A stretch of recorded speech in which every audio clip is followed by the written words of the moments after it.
Macaulay the PH, your passion the lover channel. Mag-subscribe ka na! Another breaking news sa mundo ng pageantry. Kinumpirma na nga ng Miss Universe Organization MUO ang appointment ni Mario Bucaro bilang bagong Chief Executive Officer matapos ang restructuring ng JKN Global Group sa Thailand. Pinalitan niya si Anja Krayutatip na nagbitiw noong Hunyo 20, 2025 upang mag-focus umano sa kanyang pamilya.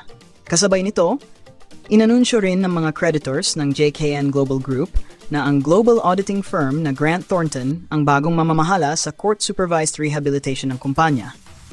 Ibig sabihin, mawawala na ang direct operational control ni Ann at Raul Rocha at mapupunta na ito sa mga creditors at bagong management team. Gayunpaman, nananatiling pangunahing asset ng grupo ang Miss Universe Organization. Sa tulong ng bagong pamunuan, layunin nilang magpatuloy ang MUO sa mas transparent, stable at globally competitive na direksyon. Ayon sa ulat, inaasahang magkaroon ng malaking pagbabago sa operasyon at pamamalakad ng Miss Universe sa mga darating na buwan. Tila bagong yugto ito para sa MUO, mas profesional, mas sistematiko, at mas nakatuon sa long-term growth. Maraming pageant fans ang umaasang magiging makatarungan, maayos, at exciting ang mga susunod na edisyon ng Miss Universe sa ilalim ng bagong liderato. Pero ayon sa ilang haka-haka ng netizens, ito raw ay taktika lamang ng organisasyon. Ang pagkakaroon ng bagong CEO ay para hindi magmukhang luto o kontrolado pa rin ng dating pamunuan.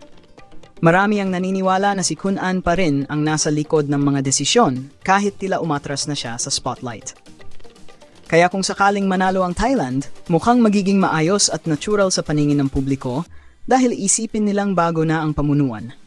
Ngunit para sa ilan, maaring ito ay maingat na diskarte ni Naan at Nawat upang tuloy pa rin ang kanilang impluensya sa kompetisyon. Tahimik pero strategic at matindi ang laban para sa corona.